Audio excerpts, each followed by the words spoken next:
Hello everyone and welcome to the Action Figure-atorium. My name is Mark Major. I'm a real big toy collector and you're going to find that out today as we look at some toys I have purchased and customized.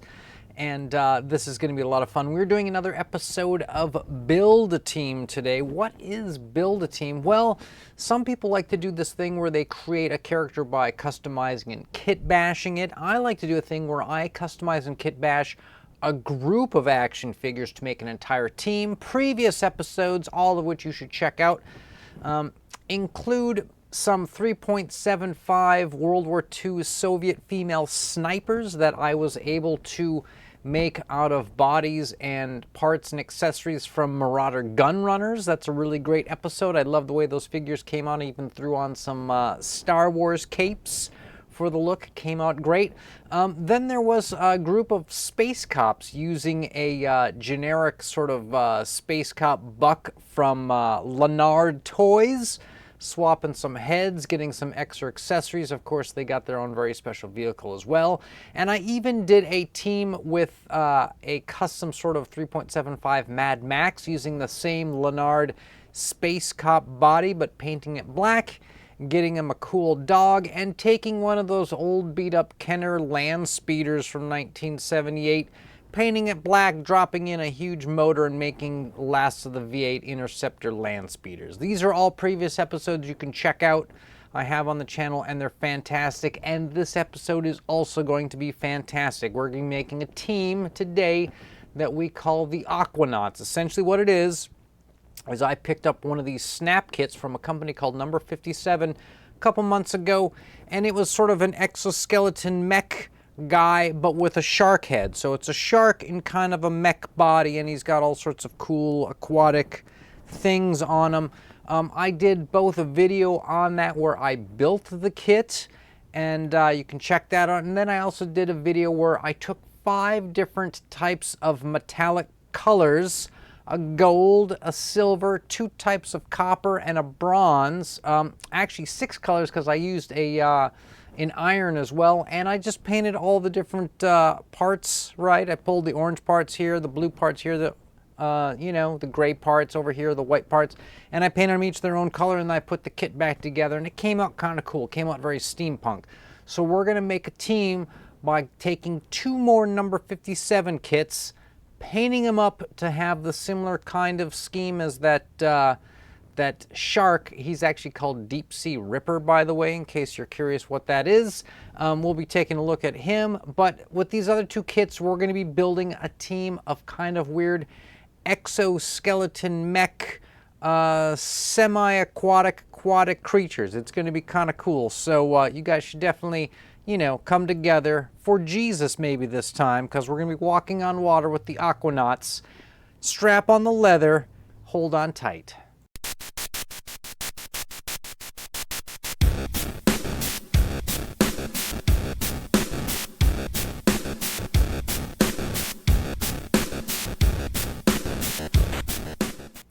All right, let's cut over, shall we, to desktop cam. We're going to be looking at some vids. Here we go. So this is the first guy I mentioned, Deep Sea Ripper. This is the box. This is kind of what he looks like. It's a sort of a mech shark. And these guys come with 3 different heads, one with the mouth open, one with the mouth closed, and then one with the hammerhead. And they actually give you 3 other heads, exactly the same, but in white, I guess, so that you could customize and paint them. I thought I might make them kind of psychedelic color, or maybe some kind of blacklight color. So that is the first guy. Now here are the other figs that we're going to be adding. This guy is called Grave Frog. He's kind of a cyborg frog. Similar sort of deal. You can see he comes with like the mech outfit, and you get a yellow head, or a I think there's a green head, or the brown head, and the brown head has a little spot in the mouth for him to put a cigar in. There's also a bubble that comes down, so maybe the frog goes underwater and he has the bubble on, or maybe he takes it, I don't know. We'll check it out. We'll show it with and without. And then the third member of the team, check this out, is called Wander Soul. I don't know what the English is going on with calling this guy Wander Soul, but essentially it's kind of a goldfish bowl or like a koi fish bowl in the sort of mech suit, powering it. Okay, here's how we're going to do this. Here is the shark that is our team leader. He's bigger than the other two. He's got the most parts.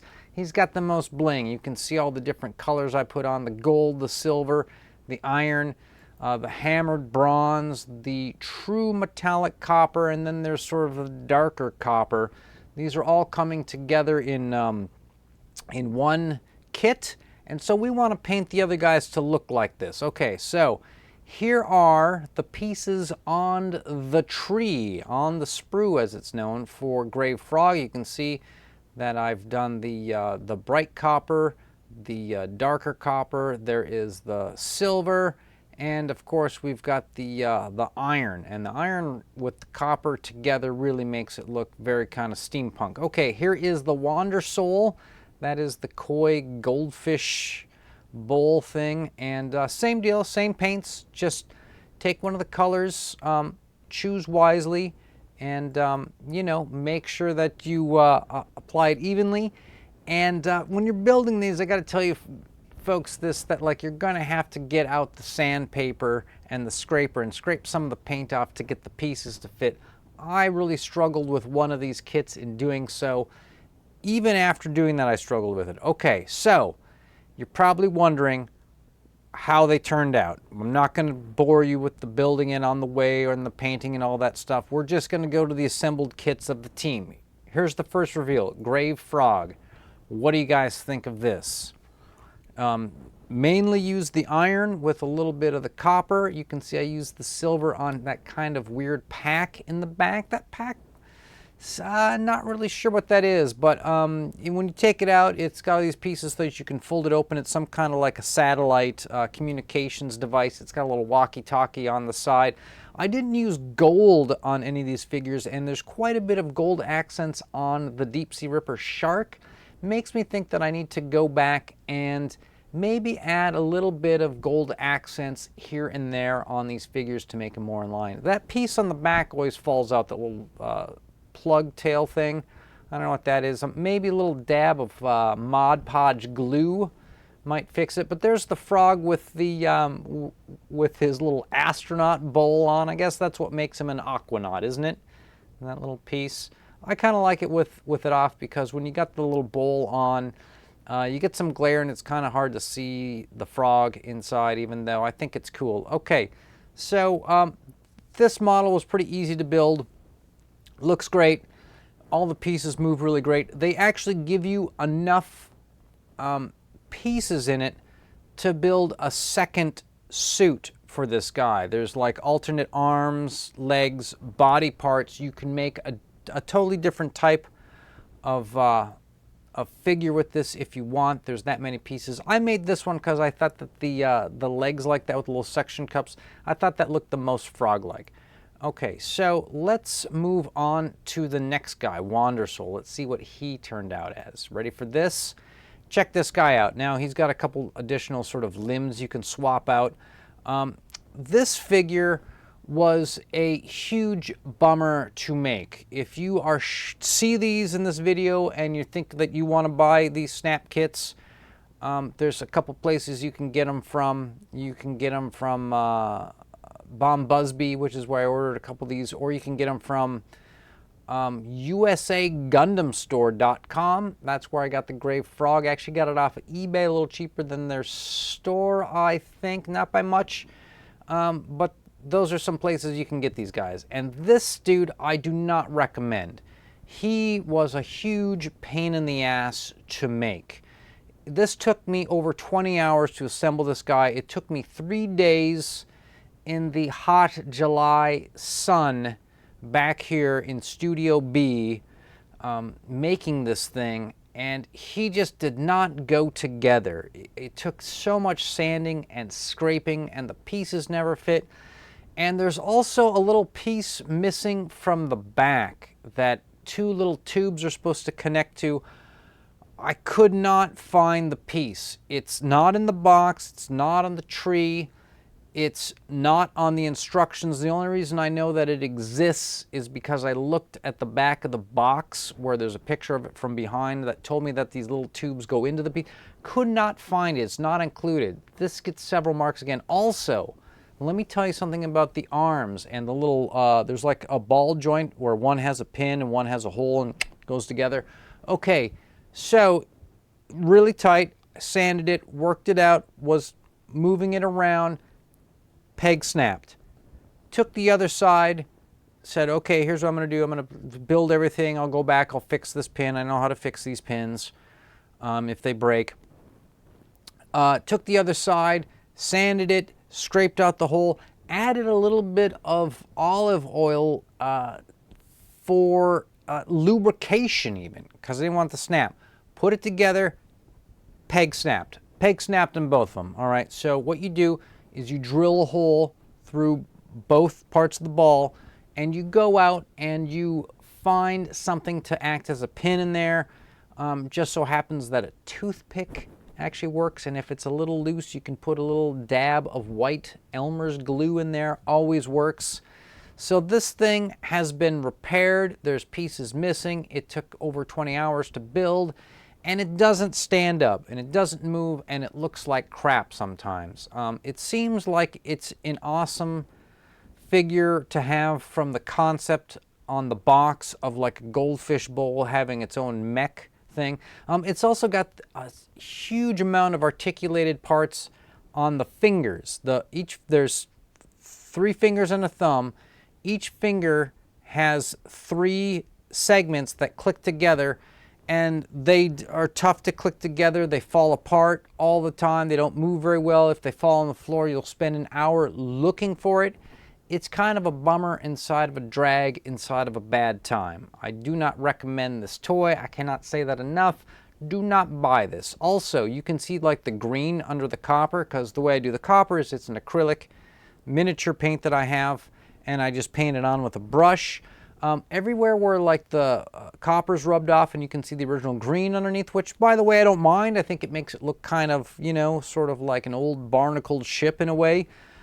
That's because I spent hours struggling to get this thing to fit together and work. Okay, so here is our 3-pack assembled. As you can see, they probably need a little splash of gold accent to fit the shark a little bit. However, he's kind of the home run hero, the leader of the team.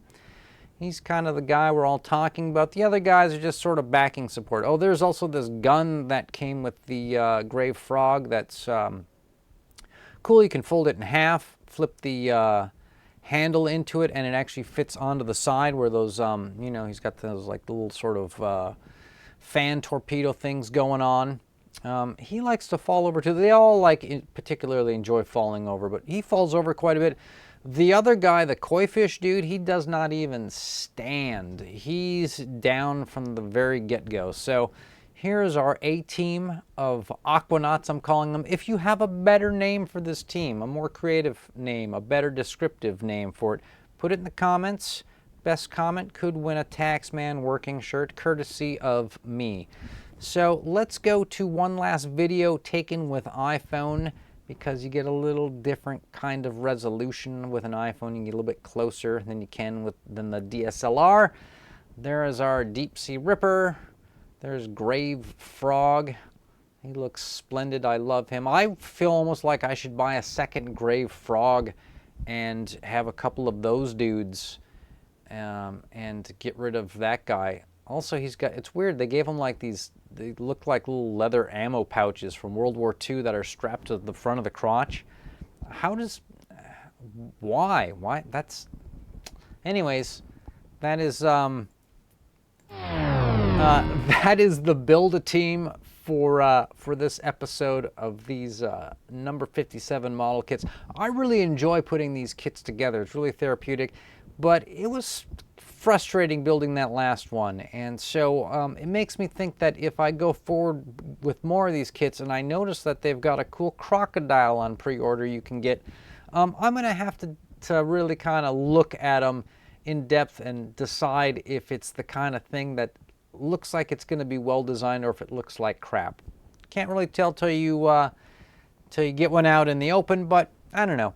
it's worth noting that these don't always come out great. So, thanks to everybody who made it this far into the vid. As always, people, you want to stay charged.